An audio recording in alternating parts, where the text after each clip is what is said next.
Thank you again all for joining us for IT Made Simple, Automate Endpoint Management with NinjaOne. This is a great opportunity for all of us to talk about, what's going on with Ninja, what's changing, what are we adding, how are we bringing more value to all of you. We do have a mix of current customers and people who have not used the platform before, so we will touch on both, an overview of the platform and what we do, but then also dive into some of the really great, cool things that we've brought to you all over the past 6 months. Um, we'll touch on it from a high level, but also dive into it from a product perspective as well. Jeff is our absolute best person to walk you through how to use these and how to bring value to your own organizations.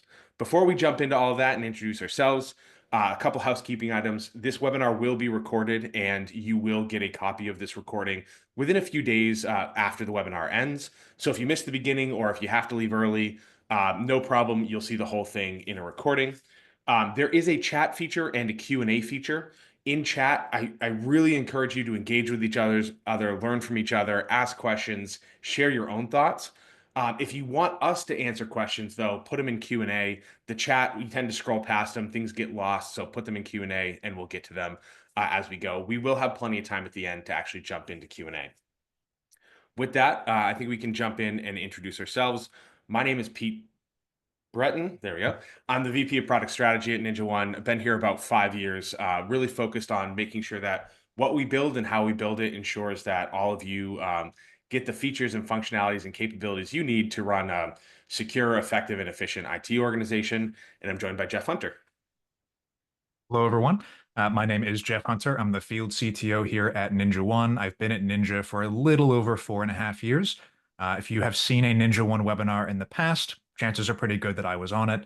You may have also heard my disembodied voice on some of the product demos on our YouTube channel and on our website.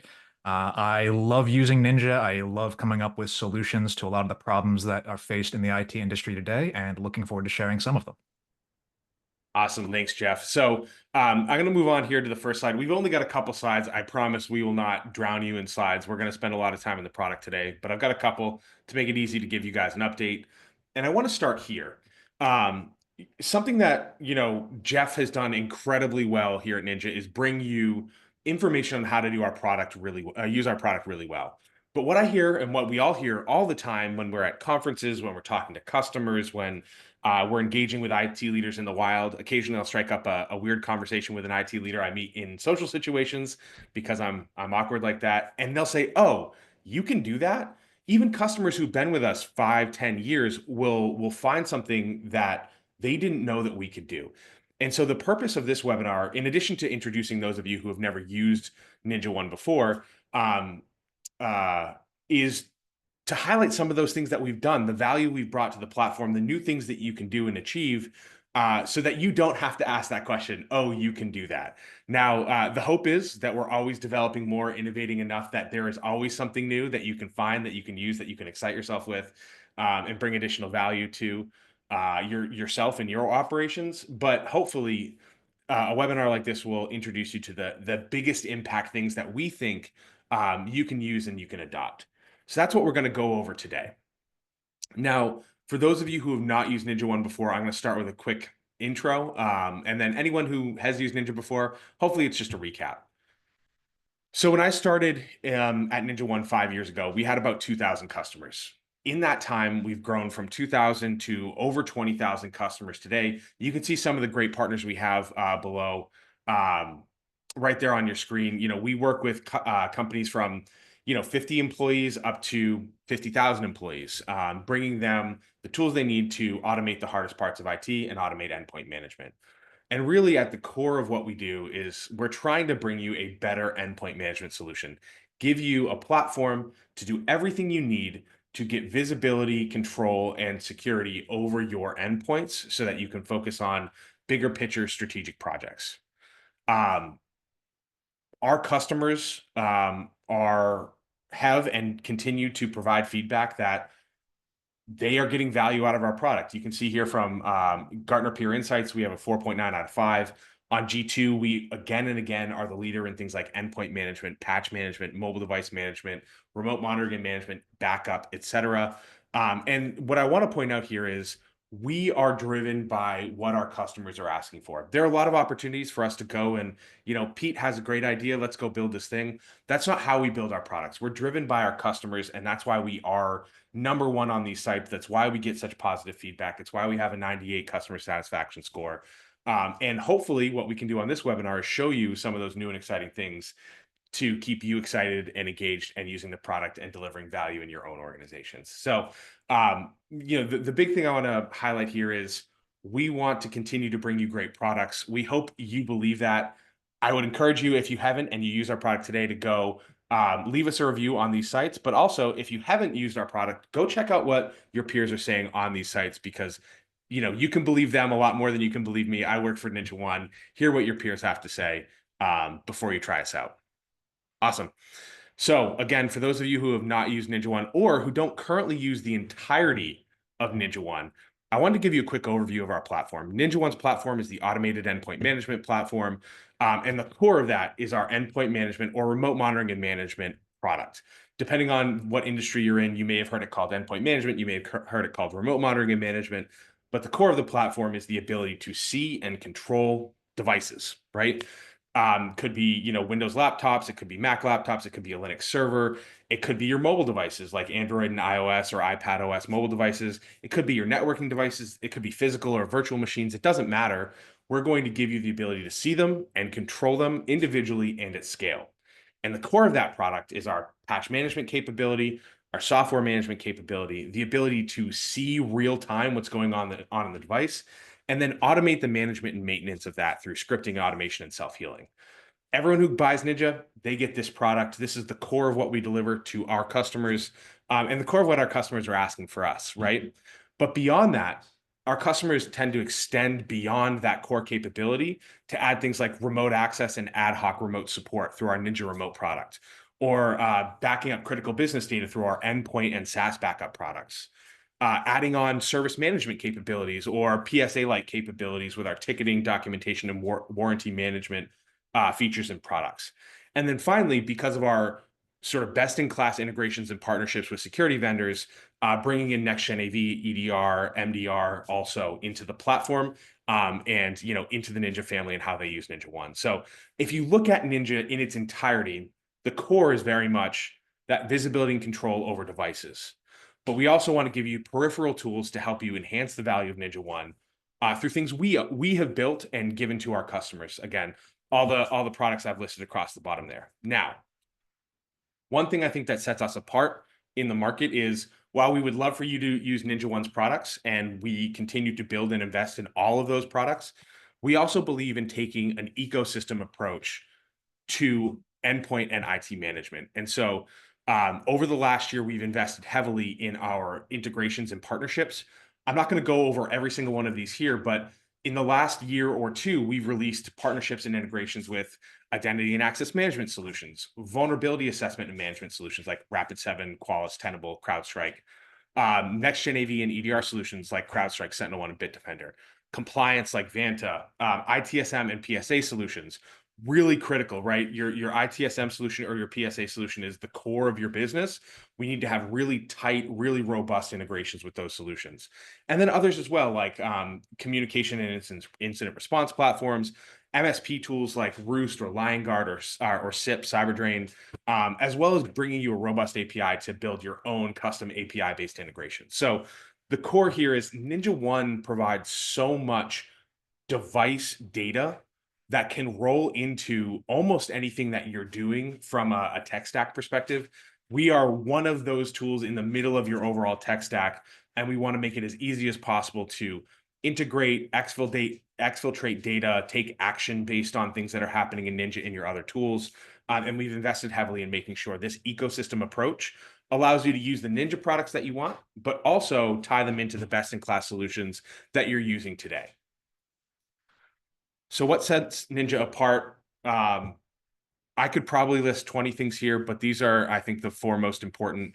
And I think the four most defensible. If you really look at the other endpoint management and RMM solutions in the space, I would argue that no one can claim all four the way Ninja can. One, we have a truly unified data model. Everything that Ninja builds, we've built. Everything that's in the Ninja platform today that is, a Ninja product today, we have built from the ground up on this unified data model, on the one lightweight agent, on the one console. That unified data model means that you can automate more. It means whenever you're reporting, the data will always match up. It means that you can trust that anything you're looking at will be running off the same set of information. Ease of use is synonymous with NinjaOne. People say it all the time. I love Ninja because it's so easy and intuitive. But that ease also translates into automation and efficiency, right? If something's easy to use, your technicians will adopt it. They will adopt more of the platform and they will use it to drive automation. Fast real-time control as a SaaS native platform that is built on a new architecture. We give you that real true real-time control. There are tools out there, Intune being an example, that have these long polling times where if you want to take action, you won't see those results immediately. NinjaOne has a less than 60-second polling time, meaning when you take action, it happens, you see it, and you get that feedback, so you can manage the device like it's right in front of you. Last but not least, we're a turnkey SaaS platform. When you spin up Ninja, you don't have to maintain the platform. You don't have to patch the platform. You don't have to worry about the security of the platform. NinjaOne, as a turnkey SaaS platform, it's just log in and use it, which reduces overhead. Big part of this also, multi-tenant, fully integrated, flexible, scalable, etc. All right, so that's the sales pitch. I'll stop there. I have one last thing I want to show you. I guess two last things I want to show you. One is our innovation velocity. I think this is really important. NinjaOne's released a lot of products in the last 3-4 years. We've released a lot of capabilities, but I think it's important to highlight how quickly we are continuing to bring you features, feature updates, and new products. So over the last 6 months, we've released over 200 features and feature enhancements. We've had a major release every 8 to 10 weeks. And we have ensured that every single product that we've brought to market, we are continuing to innovate and deliver on during that time frame. So in Q2 24, these are 3 out of many, but I think the 3 most important in my mind. The NinjaOne Academy, a free learning tool that allows anyone who's a Ninja customer to take dedicated certification courses on how to use Ninja better. Anyone who's a customer can ask their account manager to turn that on and adopt this and learn and become certified. We have NinjaOne Mobile Device Management. This is kind of my baby, something that I've been following for 4 years since I've been here. This is the ability to manage iOS and Android and iPadOS mobile devices, with much more to come on the MDM front. We delivered the ability to automate user management via SCIM, so import end users and technicians via your IDP using the SCIM protocol. That ties into our ticketing and device management capabilities so that you don't have to manage that. In Q3, we released our third-party patching catalog expansion, so our tie-in with Winget, adding, this is actually wrong, it's 6,000 plus additional apps that you can patch. We released warranty management so that you no longer have to go out and buy a third-party tool for this. We released our first AI capability, our patch sentiment or patch intelligence AI, giving you foresight into, is this patch likely to cause issues in my environment? And then last but not least in Q3, the ability to do self-service for end users via the sys tray icon. So if you want to give end users the ability to run an automation, they can now do that, which takes things out of your hands so that they can fix their own issues, right? And then Q4, Q1, depending on where you are in the world, we released our ServiceNow integration, our Zendesk integration, which are 2 great tie-ins to those core ITSM tools you care about. We released Compound Conditions, which allows us to take on more complex automations and monitoring for those with deeper, more complex needs. And then lastly, we redesigned our backup engine. So we have thousands of customers using our backup product. We wanted to make it even better than it was, reducing storage utilization, reducing time to back up, reducing time to restore. We're seeing amazing early results on this, and that just rolled out as well. So with that, I'm going to jump over and let Jeff take control here and walk you through the platform and all the great stuff we've released. Happy to answer any questions you guys have. Do throw those questions in Q&A. I'll be in chat answering things as we go. All right, Jeff, over to you. Thank you.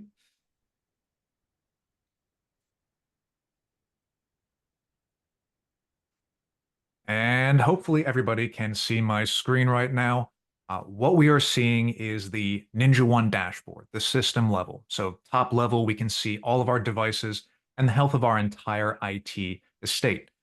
And this is a couple different types of devices. We would have Windows, Mac OS, and Linux devices checking in via the NinjaOne agent. We would have Android and iOS and iPadOS devices that are enrolled in NinjaOne MDM. And we would also have network devices. So your critical network infrastructure, switches, routers, firewalls, essentially anything that has an IP address and is going to return some kind of ICMP or SNMP data. That can be monitored using NinjaOne NMS. And so here we get visibility on the health of everything. Where do we have servers that are offline? Where do we have NMS devices, network devices that are not reporting in? Where do we have threats that have been detected by integrated antivirus like CrowdStrike, like SentinelOne, like Bitdefender Gravity Zone? And we can see that right there. Where do we have vulnerabilities that have been detected by a third-party scanning utility, something like Tenable, Qualys, Rapid7? It's a CSV-based import, so it is agnostic as to the specific provider. As long as we have the vulnerabilities and we have identifying information about the device, you'll be able to import that into NinjaOne. And then very importantly, we have patching, operating system patches. Right here, this fourth line, this shows us where we have any failed operating system patches and where we have any that are pending, that require approval.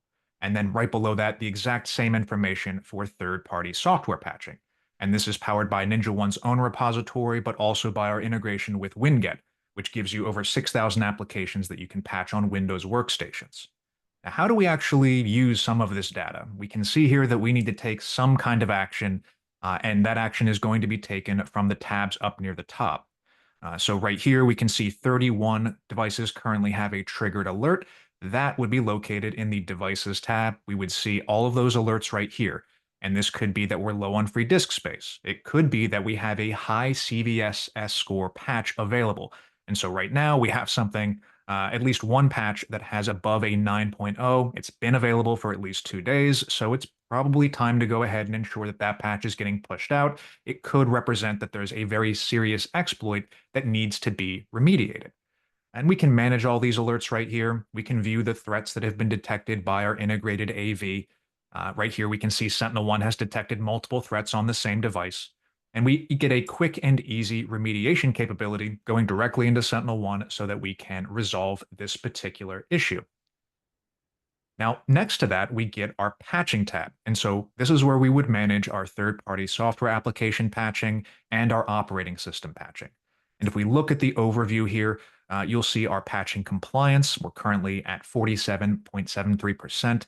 And that means that out of the 44 total devices that I have in this environment, 21 of them are fully patched. They have no outstanding patches available. But the remainder, they do have at least one or more patches outstanding. And right below this, we get a tile that shows us who the biggest offenders are, who has the most outstanding patches. And so in this case, we have one clear offender here. It looks like a brand new Linux VM has 488 patches available. And then below that, we start to see that we just have some machines that are catching up on Windows patches that we might need to address. Now, where do we take action on this? Where do we start to say, let's get patches approved? Let's start pushing out Windows patches to devices, or Linux patches or Mac OS patches. We can see that right here in the patches installed tile. We get the pending section. And this right here shows us the 573 patches that are currently in a pending state. Now, the bulk of those, of course, are the Linux patches that we see right there. And if we go into this pending bin, you get some insight into what these patches are. You can see our Windows patches here at the very top. We get the KB analysis column. Pete was talking about the Patch Intelligence AI feature, which scrapes publicly available data and is designed to surface this information for your technicians so that you can easily see if the patch is likely to cause more problems than it's actually going to solve. Some of these here, they appear stable. This is great.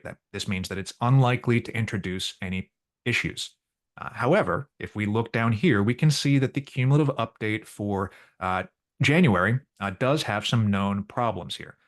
We can get an overview of what exactly this patch is supposed to do, what the purpose of it is, but then right here, known issues. What is presenting problems for us? And we can see that this patch is causing some problems with OpenSSH, with the Citrix recording agent. The Windows Event Viewer might have some problems, and then there's some USB audio difficulties. And so this is very helpful. If you're a big open SSH user and that forms the backbone of some of your processes, might be time to go ahead and hold off on this patch until this underlying issue is resolved. This has helped out many people who are using NinjaOne. I know that some of our MSP partners, they were experiencing issues and didn't really know where it came from. And the insight into what actually was causing the issue came from reading the patch intelligence AI summaries that we see right here. So this kind of information, just having it at your fingertips, I think this is a prime example of how having everything in one platform, having this information in one platform, is going to make you more efficient. So, Jeff, let me hop in really quick because I saw a Yeah. question in chat. If you are not seeing patch KB analysis right now, you do have to turn that on. Jeff, can you show where? Right here. If you go to administration, apps, and then installed apps, you should see NinjaOne AI right there. And you'll just need to go ahead and turn that on in the top right, and then make sure that the OS patch sentiment analysis is also turned on. That is going to be a two-step process there. And if you So, do not see this NinjaOne AI option there, please reach out to your account manager. so we know some customers, some users are leery about using AI. We want to give you full control over when and where and how this is used. So any additional AI capabilities we roll out, you will also see in here and be able to turn on or off as needed. And I will, I think I said this earlier, but I'll just reemphasize this is publicly available data that we are scraping and surfacing here. This is not your own data or any NinjaOne customer's data. Now, if we go back into that pending bin here, there's other information that's useful. We see this CVSS score right here. This gives us a general idea of how important this patch is. And this one right here, we can see is quite important if it has a 9.8. The scale only goes to 10, so 9.8 generally means you want to get that installed fairly quickly. I believe this addresses a very severe CVE, which we can also see inside of the platform here. If we go down a little bit, I think we'll see that 9.8. And that indicates that we need to go ahead and get this addressed immediately. And if we want to read up more on the nature of the exploit, all of these CVEs over here you can click on, and this will take us to the NIST website, and it will tell us about the nature of the vulnerability. And in this case, I believe this is a remote code exploit execution vulnerability, where if you even open up an email in preview in Outlook, that it allows potentially malicious code to be executed. So obviously, very important to get resolved and make sure that we are patching in a timely manner. And we'll also see information about the third-party software patches that are available. So here is Adobe Acrobat Reader, Dropbox, Foxit Reader. This just gives us the ability to go ahead and approve or reject as we see fit. Now, this is a demo environment, so we do have a lot of the settings in here set to be manual so that we can show you everything that NinjaOne is doing. But realistically, I imagine a lot of you are going to have some form of auto approval so that operating system patches or third-party software patches that those are flowing automatically out with a minimal amount of human interaction. But of course, there are certain circumstances where you want that human interaction. If we go back to the pending patches here, obviously we saw the KB analysis. You may want to have somebody read that before those patches then get pushed out. Now, if we go down a little bit further here in the operating system patches, we'll also see the Linux patches that we have available. If we go down a little further, or I just use the selector at the top, we would also get information on Mac OS patches. But through NinjaOne MDM, you also would have the ability to see our iOS and iPad OS patches as well. And so we have the option to go ahead and perhaps approve these patches right here. And with MDM, you get the option to set an enforcement deadline. So when exactly are we going to enforce the installation of these iOS patches on devices? Maybe I'll go ahead and do sometime next month, next Friday, and then I can set a time frame here as well and determine exactly what policies are going to receive this level of approval and when these should be pushed out. We'll also see software that has been installed right here. This is going to traverse all your various device types. So Android, Apple, iOS, Linux devices, Mac devices, Windows devices. You'll be able to narrow down and see the software for all those specific operating systems. And on Windows devices, you get an additional capability here to select an application and then initiate a quiet uninstall to remove it from the endpoint, silently, not bothering the end user. We'll also see the vulnerabilities tab up here at the top. And this allows us to use the results of a third-party scanner. And again, this could be any tool that is exporting a CSV listing of vulnerabilities that have been detected. Now, if we go down here, you'll see the vulnerability importer. I can go in there and create a scan group. I just need to name this, let's call it test, and then I do need to select the vendor that I am going to be leveraging here. Is it Rapid7? Is it Qualys? Is it CrowdStrike Spotlight? Is it something else? This again is designed to be agnostic. So as long as you have something to correlate to what the device is, like say an IP address or a serial number, you should be able to use your vulnerability scanning tool to import here. In my case, I can select Rapid7. All I would need to do is upload my CSV export from Rapid7. You would need to decide how to, again, correlate the device. So in my example here would be the IP address of the device. That's what NinjaOne would use to determine, okay, where does this vulnerability actually go? What is the single source of truth there, the data point that is going to allow us to correlate what is the device from the vulnerability scanning tool to what is the device inside of NinjaOne. At that point, I'll X out of the setup here and we'll use my initial example export. At that point, you would see all this data in the vulnerabilities tab. Now, this is all fake data. This device is not actually as vulnerable as I have made it appear here, but you can see all the vulnerabilities that have been detected. And then I have the option here to click on the CVE and read up on the exact nature of the exploit on the NIST website. Now, today, this is a manual import. You do have to rescan in your tool, and then you would need to export the CSV and re-import into Ninja. The good news is that we have API endpoints coming in our 8.0 release, which should start to roll out in March, that will allow you to automate this by having data pulled from your third-party tool, and then you'd be able to automatically import that data into NinjaOne. So we'll see a big improvement on that process with our next big release, which again should start coming out in March. Next thing I want to talk about here is NinjaOne Backup. This dashboard here is showing us all the local storage that we're consuming, all the cloud storage that we're consuming.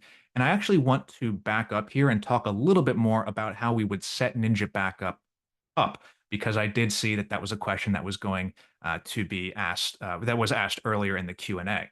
So let's go into the policy section. We'll go to administration and then policies. And the policy, of which we see many right here, the policy is the engine that makes Ninja go. It contains all the important settings that you care about from day to day. And if we go into a policy, I think you'll see why. On the left-hand side, we have conditions and compound conditions, and this generates your alerts. It's how you receive tickets, it's how you receive alerts when something is not quite right with the device. And that could be because of hardware issues. If we go down, it could be because we have low disk space, perhaps, or high bandwidth usage.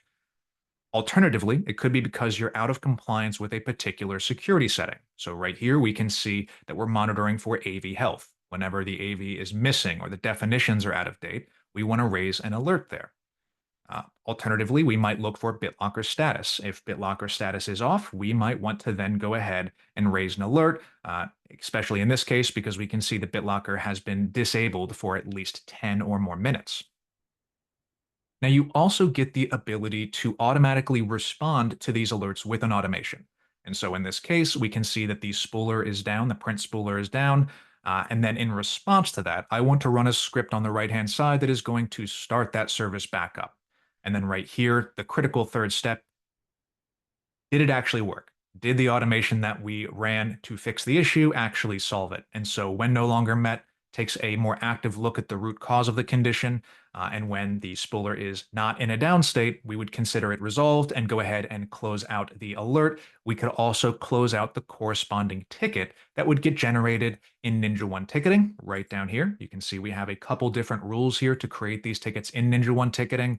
But of course, you do also have the option to direct these alerts to a PSA like ConnectWise Manage or Autotask, or an ITSM tool like ServiceNow or Zendesk. We have recently added in compound conditions, which is exactly what it sounds like. It lets you take multiple criteria into account before triggering an alert. The conditions we see here, they are one-to-one. A service goes down, that would raise an alert. With compound conditions, multiple criteria need to be in effect before we are actually going to trigger the alert. And so this is a wonderful vector for automation. In this case, I'm looking for the absence of Google Chrome on the device. So that would be criteria one, my condition one. And condition two would be that I need to have a custom field specifying that Google Chrome should be installed.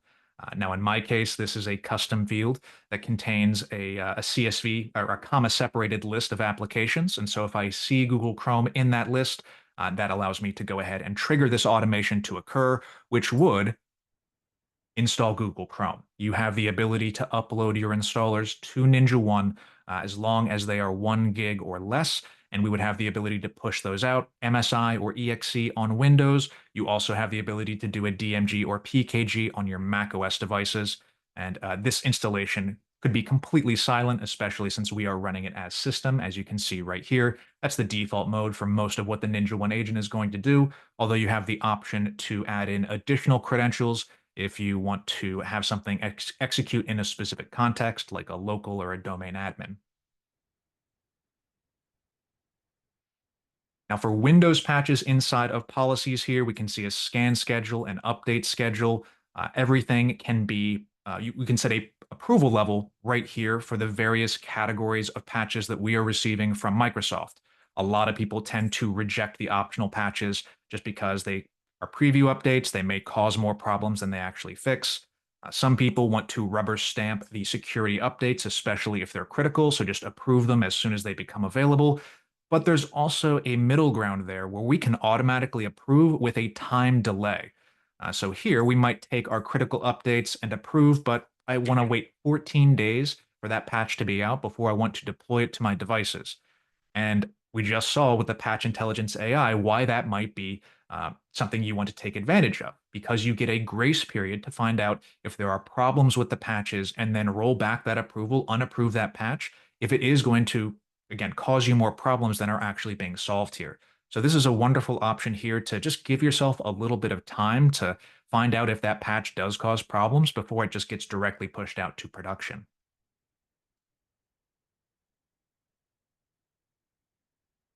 Now, the workflow for third-party software patching looks pretty similar here. We have our scan schedule to identify patches. We have our update schedule to actually download and install patches. And then we have our reboot options to help move the train along the tracks and ensure that the patch actually gets installed if a reboot is required. And you have this for your operating system patches up here as well. I wanted to show you the software tab here, where we are taking advantage of the Winget integration. And you can see that results in over 6,000 applications as being available to patch on Windows Workstation devices, since Winget is supported on Windows Workstations only today. Now, we do maintain our own repository. There is a NinjaOne repository, and that's going to be over 100 applications that you have the ability to patch on not just Windows workstations, but Windows servers and Mac OS devices as well. So that's something that'll work across both Windows and Mac OS, regardless of device type. But because Winget is an integration and Microsoft is the one who built it, today that really is only supported on Windows workstations running a supported build of the operating system.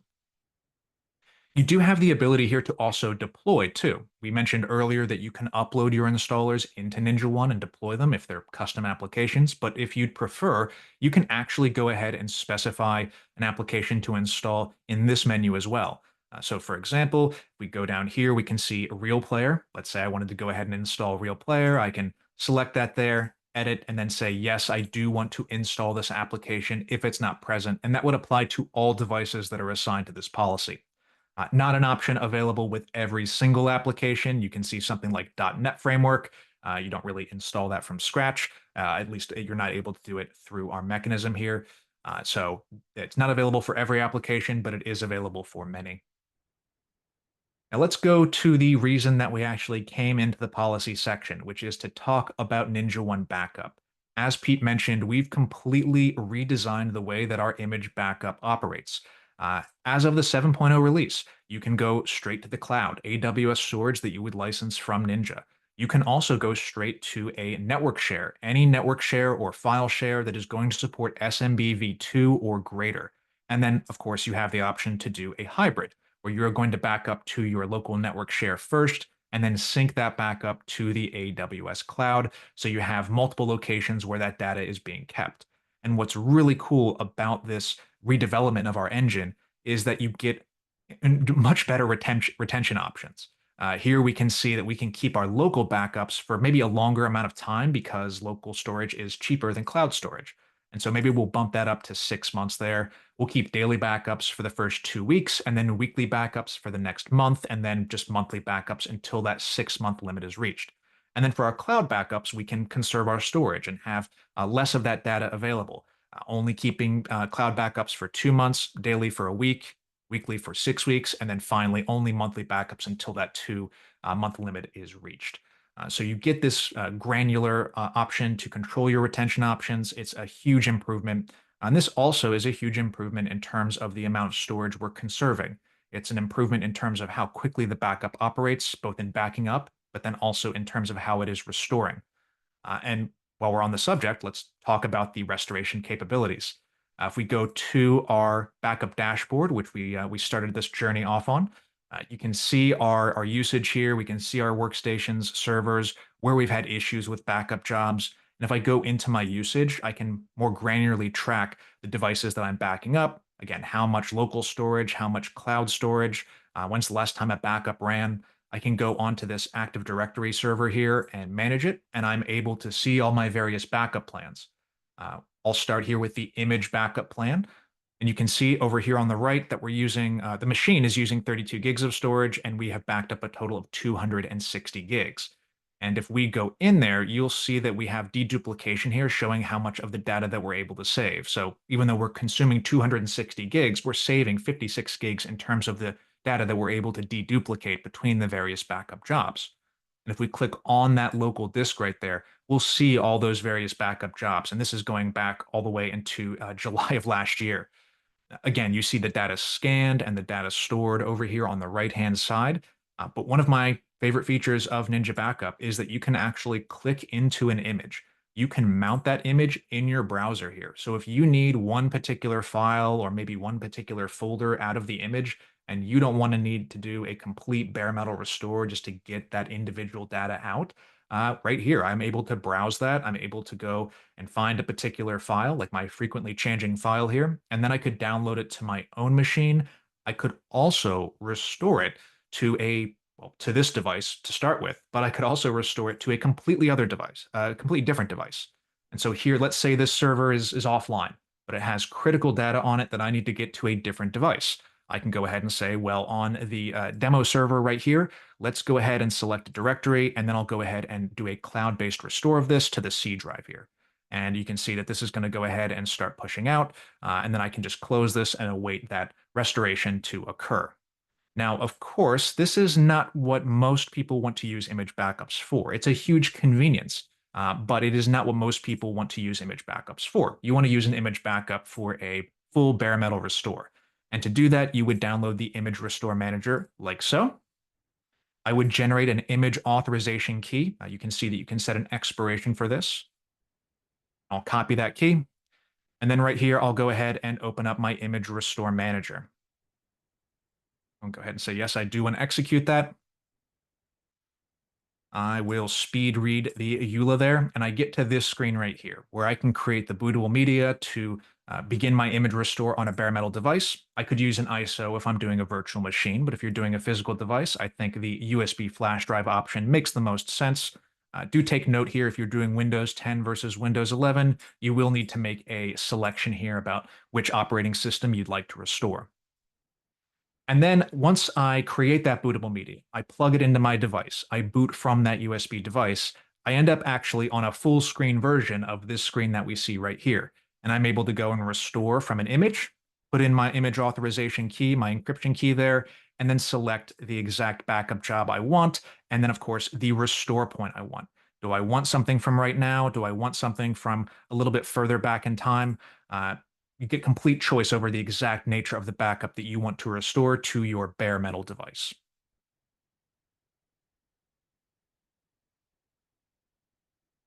This is also, even though I've been showing the image component here, we do also have a file and folder component as well. So instead of backing up the entire image, you can back up just files or folders, and you can do that on both Windows and Mac OS. The image functionality is going to be Windows only. But that gives you the ability to grant a self-service option to your end users. And so right here, I am logged into the exact same portal that you saw earlier, but I'm logged in as a different user. I'm logged in as an end user. You can create your end users or sync them from your IDP like Entra or slash Azure AD or Okta, and they can be automatically created in NinjaOne, and then they'll have the ability to log into a portal like this.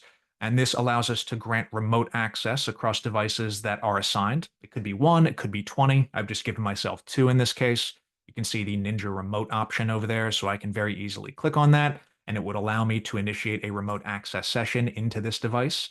You can see that's nice and snappy right there, nice and quick, very similar experience to what a technician would see. I just need to go ahead and enter my password, and I can log into the device. But you also have this self-service backup option here. And so here I can go in and look at my file and folder backups, and I have the ability to go ahead and download this folder or this file right here to my own device. I can't do the restore option as an end user. I'm sure you can imagine that having an end user try to restore a terabyte file 5 times would cause some problems. But in this case, I can go ahead and just download this particular file to my own local device. So this is a very good self-service option, and I think it helps cut down on the back and forth for restorations that can sometimes happen with the help desk and the end user. Now, you also saw an option there to create a ticket. And so here we can actually view any tickets that we have previously created or create a brand new one here. Just go ahead and submit this, and this will go directly into NinjaOne ticketing. And so if we come back here, I'll show you what that looks like. We'll go down to a specific board that I have created that shows a couple different tickets that we have in this environment. If we go into this one right here, this was created from one of the conditions that we saw earlier inside of policies. And so we can see that a device has not installed an operating system patch in 30 days or more. And so in our case, we could go ahead and click on the link to the device right here. This would take us directly to the device, and we could see when the last time it actually patched. And so here we can see that the last patch install happened on the 15th. So it looks like maybe that ticket is out of date. So we can go back into that ticket right there. We could have the option to go ahead and run a scan using the play button. Maybe I want to go ahead and initiate that application of OS updates right there. And then I could go ahead and assign that ticket to myself like so.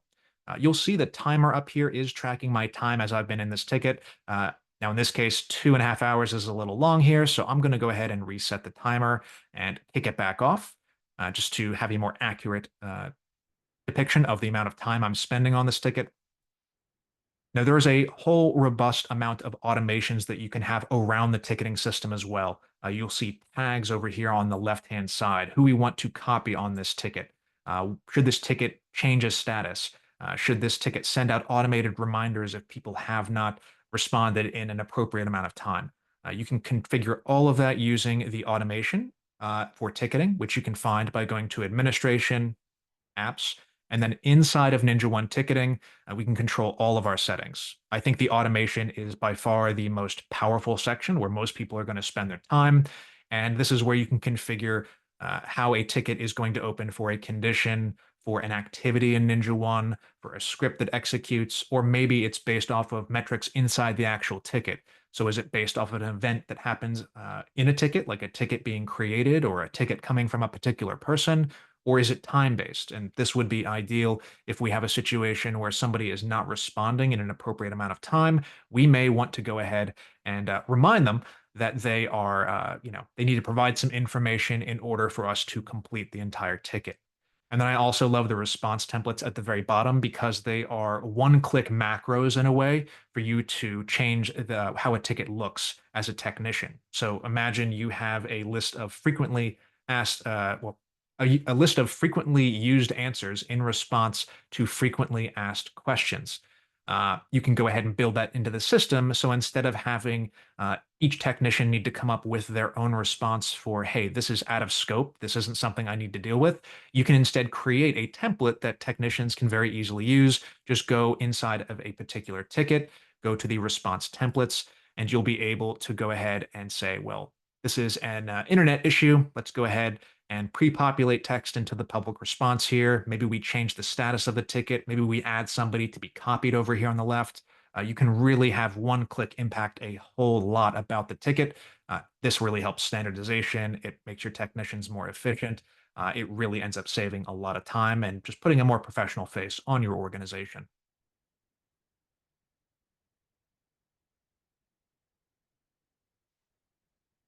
I want to talk a little bit more about automation in NinjaOne using the device search grid that we see here. Up at the very top, you have a list of filters, and this lets you find devices that match common criteria. Maybe devices belonging to a certain organization, maybe certain types of devices, like maybe only Windows workstations. I may further want to limit down to see only devices that match a certain status. Maybe I only want to see devices that are currently up online and connected to Ninja versus seeing devices that are also offline. And so this results in this view here, where I'm seeing only online Windows workstations. And then I get a whole slew of additional filters that I can use to find what I'm looking for. Now, there are over 1,000 different queryable pieces of information in this list, and there's actually quite a few of them that are possible because of something like custom fields. Custom fields are exactly what they sound like. They are data fields that you can assign to devices, and then you can populate those fields with custom bits of information. You could import information via the API. This could be maybe an asset tag that you use to correlate the endpoint to your own inventory system internally. This could also be information populated from scripts.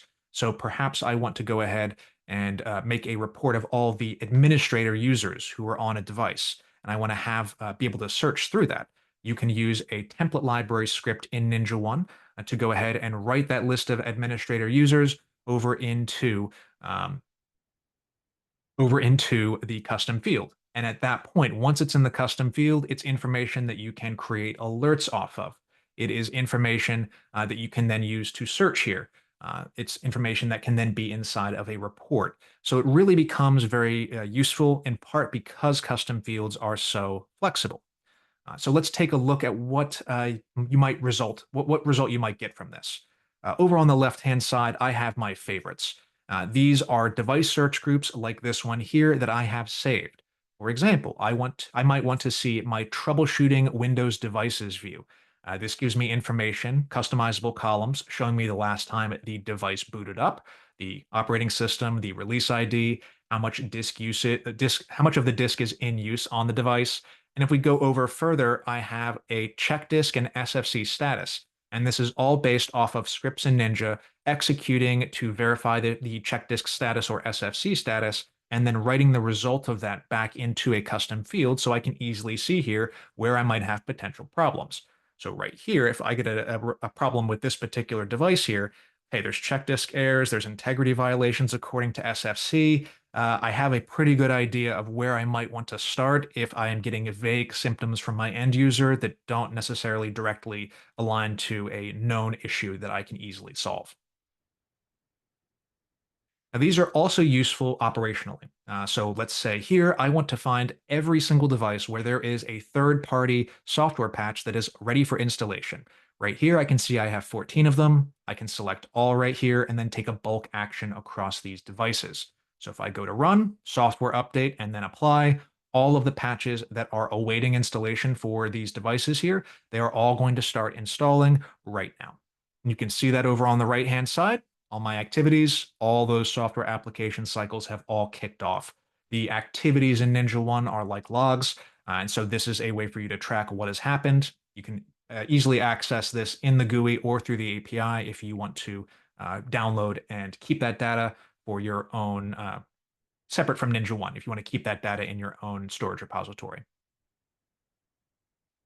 Now, this is also really useful for automations. So perhaps I might want to look for any of my devices that are Windows workstations and that are missing a particular piece of software. And so in this case, I'm going to add in something like Firefox. And so right there, we'll see Firefox. If they contain any of those, I want to go ahead and see where they're present. And so this is great, but let's change that. Let's say I want to find out where Firefox is missing from my devices. And so we'll switch this to does not contain. And so at this point, I'll see all those devices. I'm going to look only at my Windows workstations. And so now I have 14 devices here that do not have Firefox installed. And so I can save that. Now, again, I've saved this. I could quickly load this up whenever I want. However, I really want to create an automation here. I want to have NinjaOne automate the installation of Firefox across all the devices that don't have it. And so what I'll do here is go to Administration, go down to Tasks, and create a new task. I would add in my script here to install Firefox, like so. I would name this, let's call it install Firefox, and then I can select my schedule. How often do I want this to occur? And with our recent 7.0 release, you now have the ability to target device search groups in NinjaOne every single hour, as frequently as every single hour if you'd like. And so now I have an automation that runs every single hour, looking for Windows workstations that do not have Firefox installed, and it's going to install Firefox on those devices. And you can see this under the target section. I could target an organization or multiple organizations. I can target a device or multiple devices, but the dynamic option is the groups. This is NinjaOne doing the heavy lifting of determining what devices need to run this script based on the search parameters that you've entered inside of that device search group, which is just that you have to be a Windows workstation and you can't have Firefox. And again, this is running every single hour, ensuring that machines have Firefox installed. And that means, ideally, that this group that we created earlier, the Firefox group, this ideally will look empty after a couple of hours because we have deployed Firefox to all the devices that we see here. And that would mean that they're no longer meeting one of the search parameters, which is that they can't have Firefox installed. And so we would see them automatically drop out of this group. We would probably, after a couple of hours, only see these two devices right here because they've been offline for some time. So they're obviously not running the automation that we have created here. Hey Jeff, I want to hop in. I think I could probably let you go for another 2 hours, and you could still keep talking without any customer input here. But I want to stop to answer some questions. The first, I'm going to toss this out, drop it in chat. Is there anything big we didn't, any module or product we didn't cover today that you want us to touch on briefly? Drop that in chat. But I'm going to start with some questions, our top voted questions first, and we'll go down and see what we can. There's like 200 questions, so I'm not going to get to all of them. The first would be tips and tricks for troubleshooting OS and third-party patch failures. It seems like that takes a lot of people's time when there are failures. So anything we can do to help them spend less time on patch failures. Um, We do have a dedicated activity for this. So if we go into the activities section, you do have the option here to filter specifically for a patch failure. You can see that OS patching failure right there. And so this is a great way to identify where those failures are occurring. You can see in our particular case, we only have this one recent entry of this Hyper-V server where this occurred. You do also have the option here of going into policies and then going into activities and creating a ticket every single time that this occurs right here. So anytime there is an underlying failure with the engine of Ninja that is doing the patching, this will go ahead and trigger an alert. It's not just for a failed patch. It is specifically due to a problem with the engine not being able to patch, maybe due to a whitelisting failure. It could be also due to an issue with a GPO that's blocking Ninja from being able to patch. So starting, Jim, this is how you would go ahead and identify where those devices are occurring or where those issues are occurring. And then from there, I would recommend a script or a couple of scripts from a previous webinar I did on patching that revolve around things like WSUS repair if you were previously in a WSUS environment, and then also with the uh, sort of general status of the device. You want to ensure that all the DLLs are registered and the registry settings are set.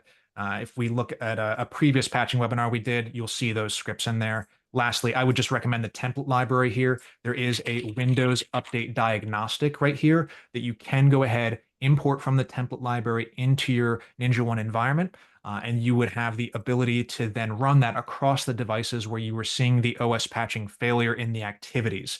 So first, use the activities to find out where the failures are occurring, and then go ahead and try this script here, the Windows Update Diagnostic, to see if this is going to repair the issue. And if this is still giving you problems, definitely reach out to our support team. Awesome. Thanks, Jeff. I'm going to jump to the next one here. In compound conditions, how can I check if software exists where the version of the software changes all the time? So we wouldn't support doing software versioning today. It's strictly going based off of text string match, essentially, with the software being installed on the HKLM registry inside of on the device. So right here, you see there's no option here for software version. If you did want to do that, what I would recommend is simply convert that into a script result condition, which is going to be more flexible for you in terms of identifying the name of the software installed, but then also being able to specify a version if you'd like. You could alternatively write that information into a custom field. So either the script result condition or custom field, I think, would be appropriate for you in that case. You would just need to do a little bit of custom scripting to take into account the version instead of just the name. So you'd need both of those options there, which is why I would recommend the script. I'm going to jump in. There's like a series of questions around vulnerability management. So I'm going to give like a quick overview. Our vulnerability data ingestion capability today was just released. It's a couple months old, right? This allows you to ingest data via CSV. All of the integrations are the same. There's one for Rapid7, Qualys, Tenable, and then a generic one. They all do the exact same thing. They allow you to ingest data via CSV and push it up against Ninja device data. This is an area of investment for Ninja. So as Jeff mentioned, we will automate that via an API call. We're going to give you an API so you can automate that in the very near future. We also do want to tie that data more closely to our patch engine so that you can see patch status against any given CVE, for example. So we will continue to invest there and improve more. This is just a V1, and there is a lot more to come there. So start using it, give us feedback, tell us what you need out of it, and we'll continue to invest and develop more there. You will also see more directly natively in our patch engine about vulnerability as well. So being able to see vulnerabilities on third-party applications in the not too distant future as well, you'll see more there as well. So we want to give you the ability to identify and remediate vulnerabilities all in one place, regardless of what tools you use in the near future. So we don't have a particular API-driven integration with vulnerability vendors today. It's all that CSV import, but we are giving you the ability to automate it. Ultimately, we want you to use whatever tool you feel best about rather than, whatever we tell you to use. Let's see here.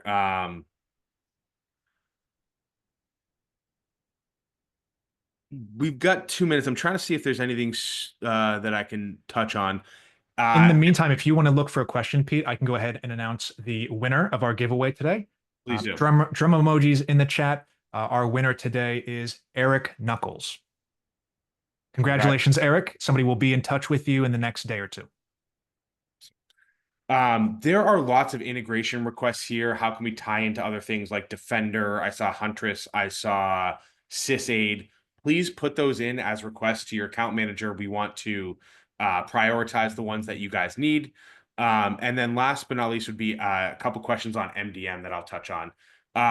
The first is, can Ninja MDM and Intune live side by side from an MDM perspective? Jeff, can you answer that? So you can't. With MDM, it is kind of there can only be one, to quote Highlander. So there can only be one MDM enrolled on a device at a time. So yes, it is kind of a zero-sum game with MDM. That is not the case, obviously, with an agent. Awesome. And the last one was Apple MDM. Is that coming anytime soon? That is coming sometime soon. We should see a beta of macOS MDM with our 8.0 release, which will start to roll out in March. We will see a full GA release, I believe, in the 9.0 release, assuming everything goes well. So yes, that is a very shortly coming. We are very, very excited about it. Awesome. Jeff, thank you so much for your walkthrough today. I saw lots of feedback that was very informative. Thank you all for attending today. Hopefully you learned a lot. If you have any questions, reach out to your account manager, reach out to Jeff and I, reach out to anyone at Ninja. We're happy to help. And we hope to see you as part of the NinjaOne team if you're not today. Thanks so much. Take care, everyone.